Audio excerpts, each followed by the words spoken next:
So drag strip mode, the first thing it does is you can hear the cooling fans running in the background. It cools the drive units as much as possible because they make the most power when they're coolest. In addition to that, we warm the battery pack up just a little bit just to get it into its optimum range for performance.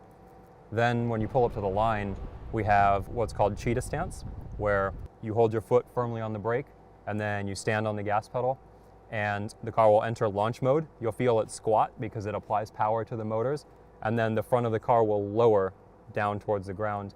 What this does is it pre-loads the car low and it improves front axle traction so that when you launch, instead of the front of the car coming up and you lose traction off the front wheels, it actually holds the front of the car down as you accelerate and gives you better grip all the way through the 0 to 60.